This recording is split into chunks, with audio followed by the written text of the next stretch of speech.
Hey, welcome back. You know the time. It's This Week with Wendy, one of our favorite shows where we talk about the real SoCal estate of mind. With our host, Wendy Ross, who after decades of working at real estate brokerages in Silicon Valley and Orange County, decided it was time to do something different. And so she created Veracity Real Estate. Time was ripe for renewed commitment to bespoke client advocacy at all price levels. Yes, so he said all price levels. Something you don't see much in pricey markets like Southern California. Through it all, Wendy's built a company of data-driven real estate investment advisors who are truth seekers and truth tellers. And today, well, we can't wait to find out what the truth is of the market each and every week. Wendy, what's the truth today? Hey, good morning, Paul. How are you? Oh, the truth is a many splendored thing today.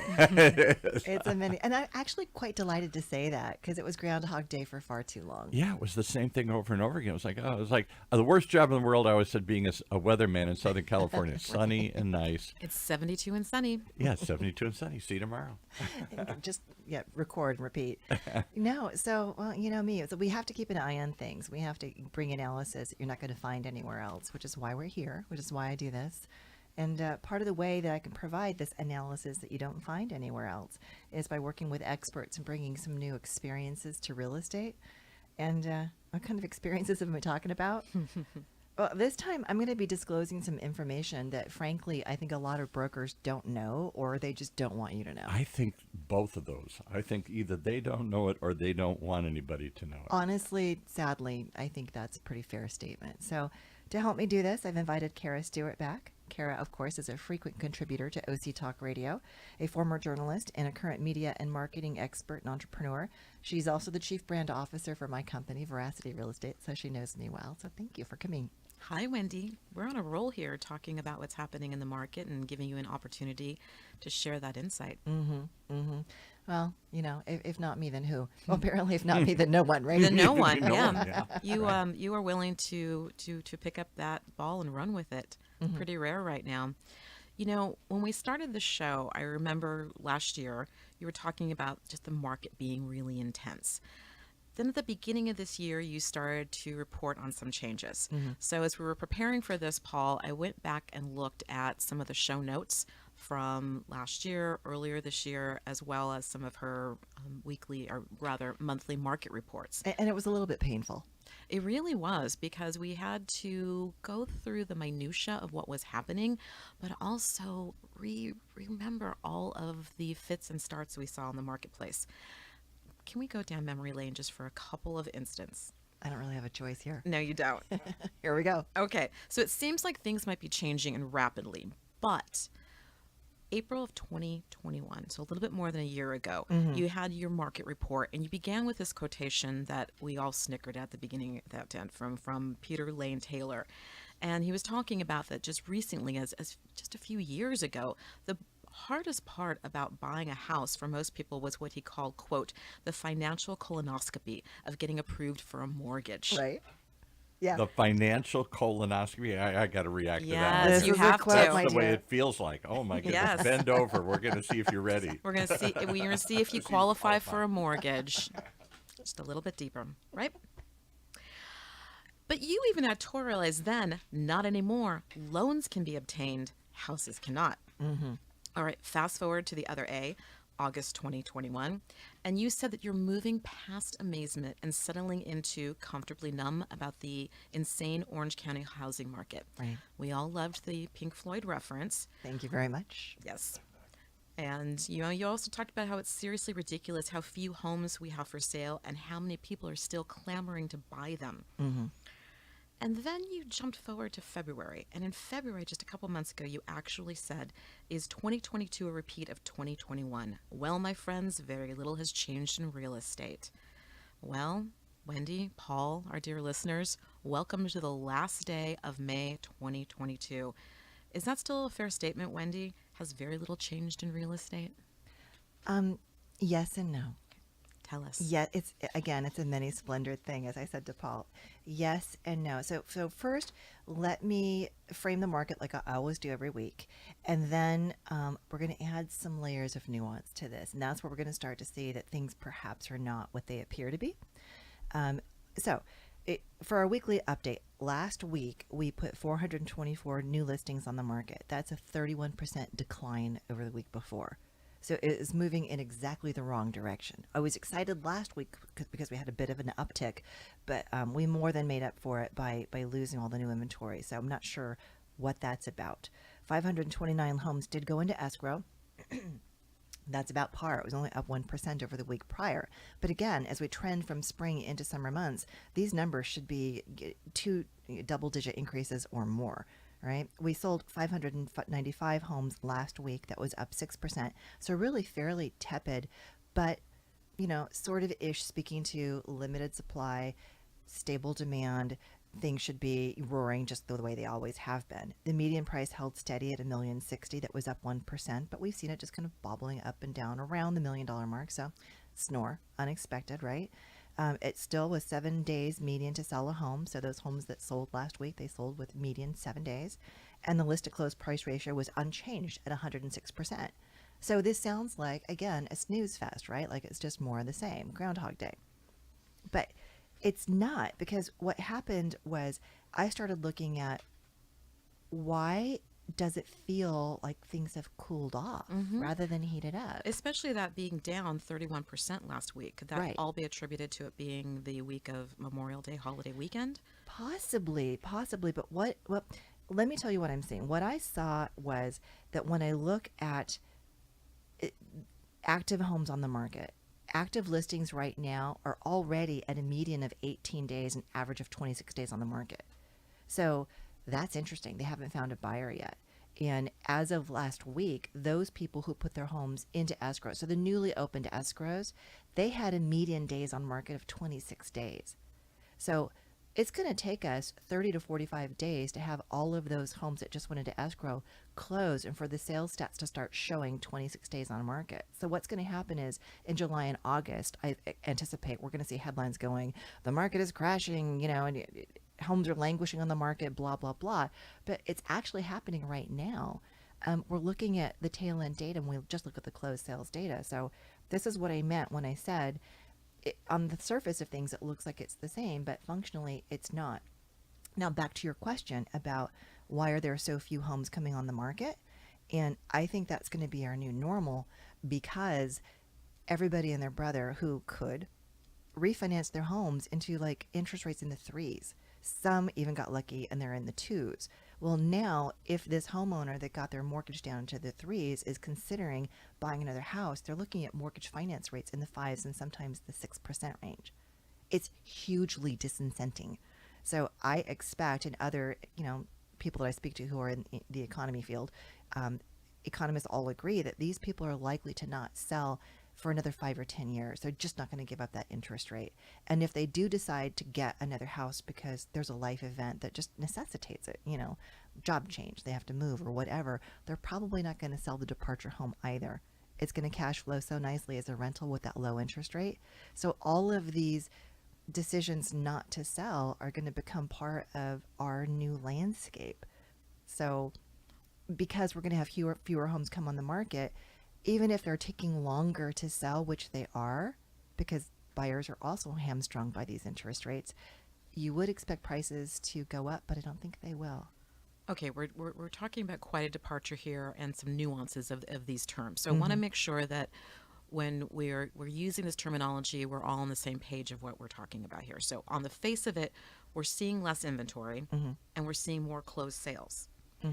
Plus, homes are selling faster than ever before in our history during this time frame. Until that stops. Until that stops. And that's still slowing now. But we're seeing insanely few days on the market. Right. So these factors should add up to rising prices, but we're not seeing that. What's really giving? Go back to this days on the market, break it down for us, and also about how median price versus average home prices. I think that's a nuance here that needs to be explored. It's an important nuance. And I think that, there's a couple of answers. There's a couple of different key contributors to answer this question. The reason that I think prices aren't going to go up is twofold. One is buyers have just reached their limit. I mean, they just have. I mean, wages and income aren't going up, to keep pace with the rise in home prices. And they're just getting to a point where they're like, Uncle, I'm tapping out. I just can't. I just can't pay these higher prices. And then back to your question about median versus average prices, we have seen this incredible surge in median price, and I think that that's also going to be falling. And we're going to start to hear reports of Orange County, median home prices are falling, and people are going to misunderstand that and think that home values are falling, and they're not. We have to remember that an average home price is take all the homes that sold, and find out what the average price is. You add them all together and divide by however many, and boom, there's your average. Median is the middle one. So if you just stack, most to least expensive and pick the house in the middle, that's your median price. Since COVID began, we have had this freakishly absurd increase in sales of super luxury homes. I mean, remember, we were talking about this. COVID drove people all over the world to coastal communities. Yacht sales quadrupled. People are like clamoring and fighting to buy yachts, and they're driving the prices of yachts. Everybody wanted to be in warm, sunny climates where they could safely be outdoors, they could have their boats, and that has driven the clamor for super luxury homes around the world. And Orange County was no different. We sold more $5 million plus homes during COVID than we ever have in the history of Orange County. And I'm not talking like 40% more, double and triple the normal volume of homes. And there just aren't that many of them left. And people are also, I think, a little bit less afraid of dying now that we've seen, okay, we're figuring this out. We're surviving this pandemic. Life will go on. I don't know that there's going to be that fierce emotional, drive to buy that super luxury home. And also the prices have escalated to a point where those buyers may also tap out and say, that's silly. It's not worth it. I'm not going to do it. All of this said, it is my expectation that we're going to have fewer and fewer $5 million plus home sales on the market. And what is that going to do? It's going to make the median price fall. The average home sale price will fall and the median price will fall. That does not mean that home values are falling. You see what I mean? Yes, and that doesn't mean that people should be sitting on the sidelines, correct? Right. But they are, and they will, because they're going to hear these headlines. And I'm promising you, you're going to hear these headlines. Orange County home prices falling. They're not. The median price will fall. The average price will fall, because we're not going to sell as many from the top end. It's going to drive the averages down. So could this actually be good for first-time home buyers, though? Because they're not typically the ones who are going to be going after a $5 million plus property, right? Fair enough, but first-time home buyers are usually buying in the lower part of the price range. They're not buying the most expensive homes, and they're usually not even buying in our middle market. That's usually the move-up buyer. So I'll speak to typical. The typical first-time buyer is buying between $600 and $1 million, because in Orange County, that's our entry level, believe it or not. And they are now competing with the people who are having trouble with their investments on Wall Street. And whenever that happens, those people buy rental properties. And, John and Jane Doe, I just described to you, who has their home that has a 3.5% interest rate that's just going to put a renter in there and go buy another property. They may decide to go rent a home and buy an investment property because they need the tax write-off. Because, again, the same old boring story, the SALT tax cap is real. They don't have the write-offs that they want, and they're looking for another place to put it. And it has always been this dynamic, unfortunately, in Orange County, that first-time home buyers often compete with investor buyers. So it keeps the pressure on. And we hear from the first-time home buyers all the time. Paul and I have talked about this, that it just seems so daunting. If you don't already own property here, how do you even get into it? How do you get your foot in the door? What are you and your agents telling first-time home buyers right now? Buddy up. You got to buddy up. And it's interesting too, because a lot of our millennials and younger generation, not only are they they're hamstrung in this market, they're putting off when they get married. They're getting married later and they're having kids later. So our first-time home buyers are single more than ever in history. So these people have no alternative but to find another income source to help them qualify for the loans. And I'm seeing friends buying homes together. I'm seeing roommates buying homes together, and one of them is using the roommate income from the other. So one of them is owning it and the other one is just contributing income, which can be done. Thank goodness there are a lot of homes now that already have ADUs or physical situations that can easily be separated. So you can actually go to your lender and say, okay, I'm going to buy this house. My good friend, Tim Smith, is going to be renting this part of it. Here's our lease agreement. Here's what they're going to be paying me. And they can use that to help qualify. They're going to have to get creative like this, that, or have mom, dad, cousin, brother, sister co-sign, Regardless of the fact that Orange County is so almost prohibitively expensive to buy into the first time, what you're talking about, the doubling up of the roommates, a lot of things you've mentioned on the show here actually simply point to generational shifts Yeah. of people are delaying getting married, of having children, and or of wanting to spend more time with friends. And so they're looking at other types of alternative buying arrangements. Do you see that this is just something about Orange County and about a post COVID pandemic life? Or do you see that this might be here to stay as a generational shift? I think it's here to stay at least for a long while as a generational shift. And in that same line of conversation, what I'm seeing directly with my clients is that since these young professionals are going out and buying their first home and they're not married, the parents who would have otherwise contributed, $10, $20, $50,000 for a wedding are instead contributing that for a down payment on a house. And most parents view that as money well spent, and I tend to agree. Because at least you can grow that money. The home will appreciate. In the wedding, it's like, the photos are nice, but Yeah, 4 hours later, you didn't even get a piece of the cake, and yeah, exactly. Exactly. Right. And somebody threw up the rose bushes and. So yeah, that's what we're seeing. I think that our relationship to money and finance and lifestyle has shifted just as much during COVID and as a result of COVID as it did during the Great Meltdown, 08, 09. And we talked about this after that big meltdown. Orange County, which used to be the land of the stiff upper lip, fake it till you make it, pretend that you have everything, rent the Bentley if you can't afford it, but at all costs look super, super, super successful. And then when that meltdown happened, it suddenly became okay to say, yeah, I'm renting. It suddenly became okay and sometimes even fashionable to say, ugh, I got my bank to write off $1 million of mortgage debt. I walked away from that in a short sale. And that wasn't a conversation that we ever would have had. And the stigma was really shifted. the budgetista became the fashion icon, right? Right? Frugality was chic. Yes. Yes, austerity was a word we used in public. So, With pride. right. And so now with COVID, this whole notion of families helping family is not poo-pooed like it was before. And so for multi-generations to go in and buy something together isn't looked down upon like, oh, you couldn't do it yourself. No, I mean, there's now pride in that. And I think that's a very healthy, very good thing. We're catching up with the rest of the world. And that's how it was throughout all of Europe and Asia and in most of the countries that most of us come from, for the love of God. I'm second generation. My family, we helped each other back in the old country. That's what we did. And I think we're going back to it. And personally, culturally, societally, I think it's a good thing. So for the first-time home buyers, then you are going to be able to talk with them about different kind of loan programs that will allow their renters to qualify.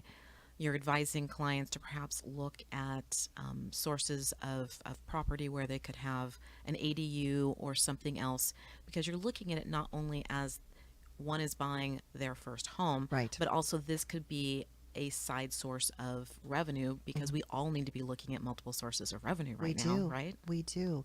And these people who don't have children, they need to find other ways to get income because they're the most heavily taxed. It's unfortunate, but it's true. Until they start getting rental properties or making babies or whatnot, they're sort of limited in their tax write-offs. And something else that we're talking to first-time buyers about now, and it's interesting because we're getting a little bit more traction, is look at older historic homes. Look at these. And thank goodness the mid-century modern has become such a fan favorite that if I show someone an actual original Eichler in orange, it is an Eichler, for the love of God. If you don't know Eichler, look him up. He's amazing. Eichler.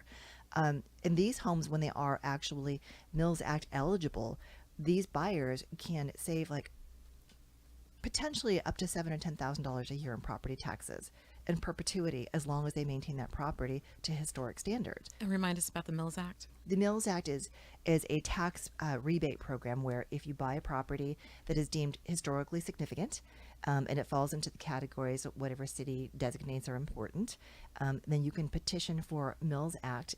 And that means that you are now registered as a historic home and you get a large rebate on your property taxes, with the intention of you will then preserve the home in this standard so that it doesn't change, to continue the integrity of the community. And it's a beautiful thing, and it's real freaking money. And for somebody who's got a really tight budget, this won't help you with your loan qualification part of it, because the lender will look at what the actual market property tax should be. but it will help you functionally in real life. You will really save this money. And if you buy a mid-century home like that that's gorgeous, you're going to want to preserve it and take care of it anyway, right? You want to, maintain your home's value. So it's a win-win-win. And it's foolish for people not to look at that.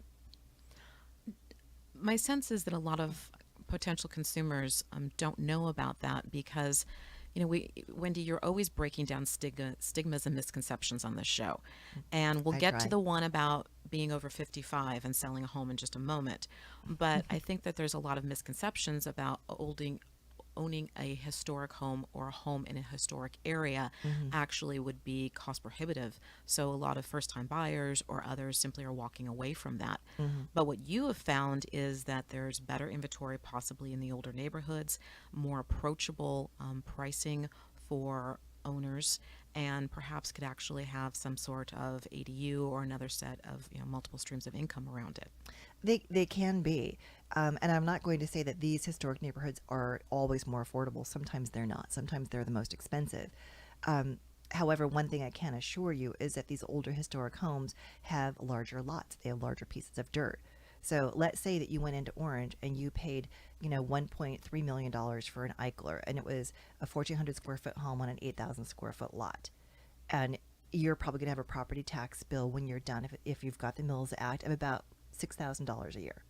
If you bought a $1.2 million home in Costa Mesa that was, 1,800 square feet on a 5,800 square foot lot, your property taxes are going to be more like $15,000 a year. So it's worth taking a look at. It's relevant. And we have to dispense with the notion of, I don't want to buy an 80-year-old house. Well, you're buying a house that looks like an 80-year-old house. You're buying a house that was styled 80 years ago. And in most cases, it has been completely gutted and rewired and replumbed. The foundation's been shored up. The windows have all been redone to look like the originals. So you're not functionally buying an 80-year-old house. You're buying, an 80-year-old homage. You're buying part of Orange County history. Right? Right. And I cannot tell you how many eyes fly open when I show first-time buyers homes like this that could be eligible. And every city has different standards. So there's not one rule of, will this home, what are the rules? You really have to do your homework. You have to work with us, and we have to go closely into each city and find out what's what. Like the city of Orange has Mills Act historic preservation. The city of Villa Park does not. Why? Who knows? Villa Park, if you would like to weigh in and let us know. Right. You're welcome on the show. Get on board, people. Yeah. Okay, so the elephant in the room is that everyone just seems to be waiting in the sidelines of, is the market going to soften? Is it not? Am I going to try to time it?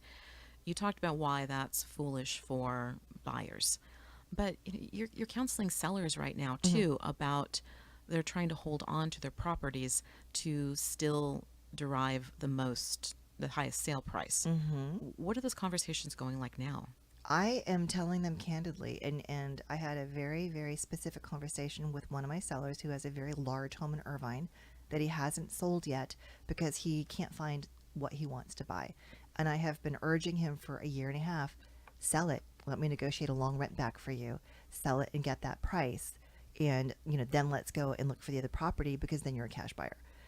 Now I am saying active homes and those homes that are just now going into escrow are taking significantly longer. This could be a foretelling of something not good. I'm not going to say prices are falling, but I'm saying let's pay attention to this. I really think that people who are on the sidelines and not selling now should really consider getting it sold, because data points are starting to point into confusing directions, if nothing else, and interest rates don't seem to be going down anytime soon. So you still have a smallish pool of buyers. It's not like suddenly the dam's going to burst and the buyers are going to flood on the market, or you're at a point now where it's not going to get better, and it might get worse. So if you're a seller, I wouldn't wait. Really. I mean, I even stopped and thought about selling my house, and then I got over it because I'm never selling it. But But you're not going to be leaving from this area for any time soon, so it's obviously a little bit not. different. I sell houses here, or where could I go? Where could she go? Right. No, but for sellers, I think it's important. Let's talk about getting it sold now. before weird headlines start scaring buyers away, because the frenzy and buyers' sentiment and their emotional response to the words that they hear, whether or not those words are true, could cause a shift in the market that really shouldn't happen, but it could just be this emotional response. Oh my gosh, median price is falling. I'm going to wait. And everyone goes into stasis then, which is why I'm saying it's going to be a long, hot summer of basically a Cold War. Everyone's sitting back in a stalemate waiting to see what the other side's going to do. So last year we had hot vac summer. I heard this could be hot, feral adult summer. Yes. I think that was BuzzFeed was predicting or something to that effect. I love that. So you're predicting Cold War summer. Cold War. Cold War summer when it comes to real estate prices. Mm-hmm. You blink first. I'm not going to blink. You do that very well. Thank you. I like that. Yes, it's the Nordic in me. It's the Nordic in you. Mm-hmm. Okay. We want to talk about an upcoming event that you're going to be hosting here pretty right. soon, Mm-hmm. because it also allows you to talk about another misconception you want to keep busting about property owners over the age of 55 and others as well. Yes. But before we go there, Paul, is your head spinning yet? My head is trying to catch up with all the things that you're saying here. You're throwing these out. Can I ask one quick question Please. before we go to break here? Because you Yes. just casually say this stuff. I'm like, did I hear you right? You're saying that somebody could sell their house, take the money, and then negotiate a rent back on that property while they're looking for the next thing? Absolutely. I We've been have doing it for never 2 years. Yeah. heard of that. Yeah. Everybody waits till they found the next place and then they sell. Unfortunately, some Quickly. people are still doing that, but I don't think there's wisdom in it. Yeah. Yeah. It has become so commonplace in the market, Paul, that buyers will let you do it. If you have the house that they want, and this particular client of whom I'm speaking has a great house, people would love to buy that. They would let him rent back for a So while. they say, but doesn't the buyer want to get in immediately because they need a new house? They sold their house too or something? I mean, They usually do, but in the absence of a lot of inventory, they'll suck it up. wow. That alone is worth a show someday here because I never heard of that strategy. Usually I've changed jobs. I got to move into a new state or something here, or I'm downsizing. Something's happened, and I've decided now's the time to sell this house. And I usually then list it.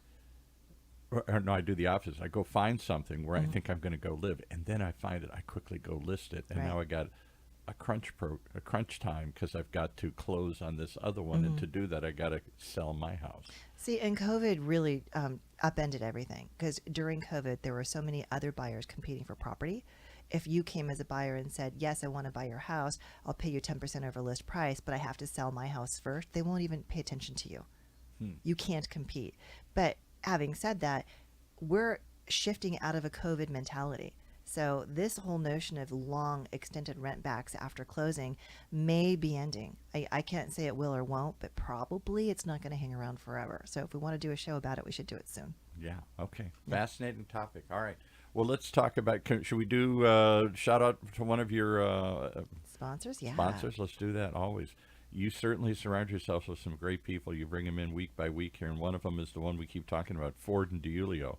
Ford and DiUlio is an Orange County-based boutique litigation firm with experienced attorneys from the big law firms.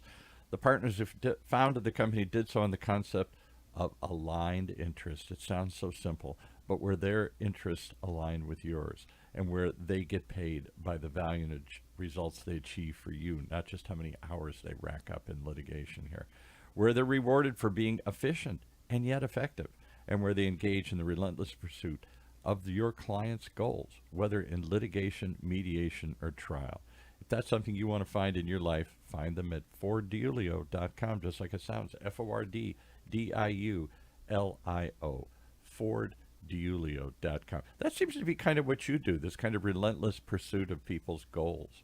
That's not always what service professionals do. Too often they got their own agenda. I want you just to sell it. I don't care what your situation is. I want you to lease it. I want you to do something here. And it's all about me. Precisely. And not so much all about, you're trying to force them to do something that fits with what you want. Well, I think I blew someone's mind back in 2011, I believe it was. I had a client, and he was a very high-end buyer, and he wanted to buy a home in Newport Coast. And I said, let's put you into a rental for a year. Let's wait.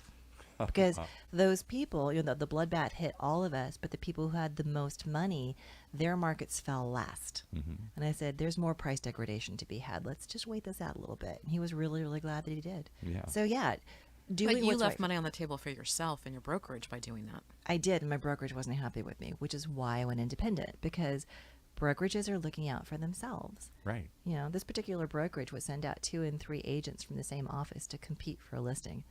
What? Oh, yeah. Common. What do you think that tells the consumer? It's like these guys will eat their young. Yeah. And if you like that kind of thing, then maybe that's your brokerage. But Right. I personally am not down with that. I am truly about advising the client as to what's in their best interest, which is why we had that conversation about pocket listings. Having a listing in my pocket and not putting it out for the world at large to see doesn't serve the client at all. When you put it on the internet, literally millions of eyeballs get to see it. Millions of people are aware of it. So who's going to get the higher price? The one where millions of people that saw it, or the one where, my circle of friends saw it? Come on. But we just don't put the client first as an industry, and that's tragic, and that's what we are attempting to change. And I think that's why they don't really share much data. You don't need to know anything. Just do what I say. Right. Bingo. Well, if you Right. educate too much, then they lose their power over you. Right. Yes, right. You don't know anything about this. It used to be worse in the old days because MLS, that was the sacred domain of only you guys. Only you Right. guys could see behind the curtain as to what's there. And so you trusted they would just find you something.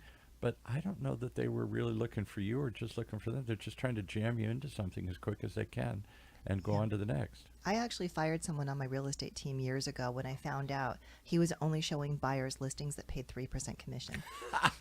He wouldn't even show them the homes where there was lesser commission. And I was like, not okay. Right. You don't get to cherry pick. Your job, your duty is to find the home that is most appropriate for them. I was so incensed, and I shouldn't say the name of the big company. I'm tempted to, but it was one of these giant you. financial stock Call 'em out. brokerages. Call 'em out, Paul. I Call 'em out. I wouldn't ever say Merrill Lynch on public like that, but it was Merrill Lynch, and I found out that in the last great, downturn, recession, dump, or whatever here, they were telling me to buy stocks not because it really was a good stock, it's because they were getting incentivized. Yeah. Yeah. They were being incentivized to recommend these stocks to me, including some duds like, what was the one that went under, I don't know, the 2 or 3 of them that all went under. And I'm like, why did you bring this? And I find out later because they were getting incentives. Yeah, kickbacks. Well, it's interesting. That sort of thing is common with large real estate brokerages. In fact, I can't think of one that doesn't have their own in-house escrow. And they sell it as it's convenient. We have somebody right here on site. It makes it a seamless process for you, Mr. and Mrs. Home Seller. But the reality is it's a revenue stream for the broker. Yeah, Yeah, exactly. That one-stop shop comes with a hefty price tag for the consumer. Right. Right. So the consumer is often paying over market rates for the escrow services, and the broker is double dipping you. How is that a good thing? Yeah. I'm right. I'm not okay with it.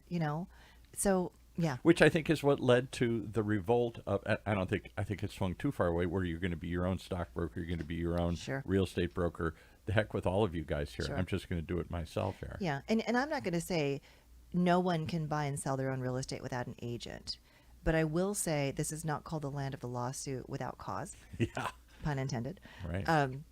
And ignorance of the law does not protect you from it. And there are so many cases where even brokers and agents are not clear on their disclosure requirements. It's frightening. So your opportunity to sell your own home and save, $10,000, $20,000 and get embroiled in a $5 million lawsuit later is pretty good. Yeah, which is why we have a litigation firm as one of our first sponsors, Hello. because that's so much of the work they do, and you've had to rely on them so much to advise your clients.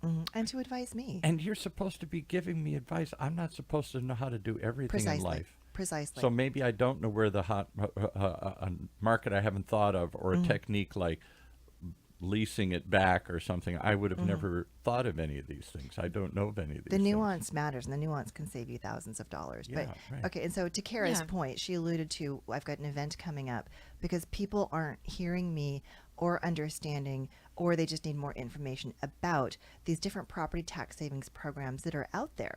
We voted these in 2020. They came into effect in 2021, and people largely are unaware. And what I'm learning is that some people may have been eligible for these property tax savings programs, didn't know it, didn't sign up for them, and if they hurry, they might be able to get it corrected. So Claude Parrish, the Orange County assessor, has graciously agreed to speak live and in person for a lunchtime meeting on June 15th in Costa Mesa. Wow. So it's a small... He's not somebody that you really ever hear from or talks. He's- I don't know much about him other than there's an office that we know virtually nothing about. You should join us. Okay. You should join us. He's a very, very, very brilliant man. And he knows all about these programs. And obviously near and dear to my heart, because I'm in my 50s now, is that if I sold my home, I could take my lower property tax bill with me to a new home that I'm going to live in anywhere in the state of California. Wendy, I still don't believe it. See, I still don't thank believe you. it. You say it all the time, and I go, yeah, but come on. Anywhere in the state. And so That's probably the biggest misconception that we keep trying Right. to bust, because as we're talking to people 55 and older, and it's the silver tsunami here in Orange County, so we have an aging population that needs to hear this. Right. It's for their own interest to save money, but also this could help solve some of the inventory issues here. And what concerns me most about this is that I am certain there are dozens of people who came to Orange County and bought their retirement home and left a home in Northern California or Sacramento or somewhere else and didn't transfer their base tax with them, and their agent didn't even know to tell them.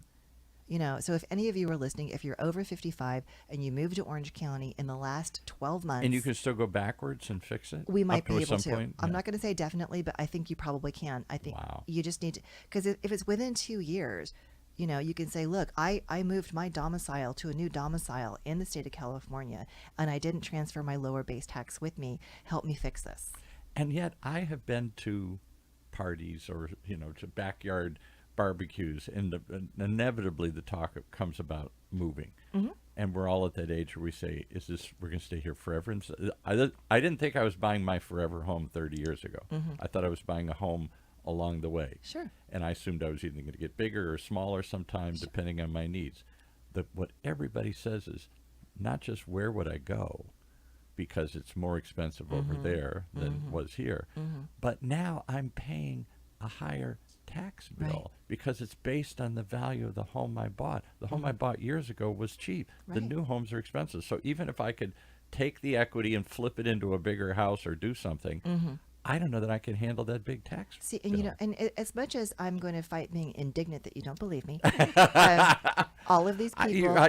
You look like a sweet person. You look like you're telling the truth, but it can't be true. There's going to be a rumble in the parking lot. I'm telling you, I'm taking this Can't man be down. true. No, but seriously, I invite anyone who is in professional services, who's a financial advisor, a tax advisor, a legal advisor, a gerontologist, or just any homeowner that wants more information and wants to ask Claude Parrish himself, live and in person, about this. Reach out and we'll get you on the guest list. So you can find me on LinkedIn under Wendy Ross or Veracity Real Estate, and the invitation is there. Or just even email me, wendy@realveracity.com, and I will send you the link to RSVP. Why is this not common knowledge? Because I think that holds a lot of people back over 55 It or holds them 65. hostage. Holds them hostage, yeah. And in high cost That's areas like exactly this, the way to put it. we're hostage, talking yeah. about tens of thousands of dollars every year. Yeah, You know how fast that reaches $1 million? yeah. It's right. ridiculous in taxes. So you feel like I'm stuck. I can't. It's not just the price of the home; it's the new property tax It's bill the I'm going to tax have burden. to pay. Yeah. It's the tax burden. So, I want people to learn. I want them to know. I want them to be well informed. So this is a revolutionary show. You're trying to free people. It is. Power to the people. I love My it. old hippie I love days. it. Revolutionary. Revolutionary. Oh Power my to the people, goodness. baby. Oh All my right. goodness. All right. And so, for those who can't see, she does have a little bit of blue hair right now. And I'm not talking about the A different The kind of geriatric blue hair. kind. yeah. geriatric. Not my grandmother's blue hair. Yes, Right. no, we're talking about some pretty rebellious blue here, Yeah. because she is bringing. But you know what? There is one departure, one rebellious thing that happened with social media with you that is not true. So I'm going to bust this misconception. Lord help us all. Wendy does not sell crypto now. She doesn't. It No, is she does not not. me. Her account was hacked. So I want to invite everyone to follow her new Instagram account. That's Please. also where you can find the direct link to RSVP for the event. All right. And Wendy's new Instagram account's Is? pretty easy. The Real Wendy Ross. The real Wendy Ross. Not that Yes. fake one selling crypto. Yeah. I couldn't Real believe it. Veracity, Real Wendy Ross, There you go. Real News. that you can use Really, and save money. really important stuff. All right. All And there right. you go. Bring us home for this week, Wendy, please. Oh my goodness. Well, that really is the news. So I All just right. want y'all to go and subscribe to This Week with Wendy and get my podcasts every week from wherever you like most to get your podcasts. And go to this event. When's the event again? June 15th. And is it free? Is it online? It's Is it free. in It's person? live and in person. He won't let me televise it. He's a very private man. And so where is it at? Some It's place? in a secret location in Costa Mesa. Oh, okay. You must RSVP. You got to go through the hidden doors to Got to get go there. through channels, people. Okay. All right. And All that's right. going to be in conjunction with, United American Mortgage. and there might even be some lunch, I heard. Uh-oh. Now you're getting me really interested here. Well, fascinating. So, and what time of day is it? 12 noon. 12 noon. Yeah. High noon. You're Doors gonna- will open 11:30, All right. Cool Okay. stuff. All right. Thanks for coming on and sharing this stuff. and that's a wrap. Thanks, Wendy.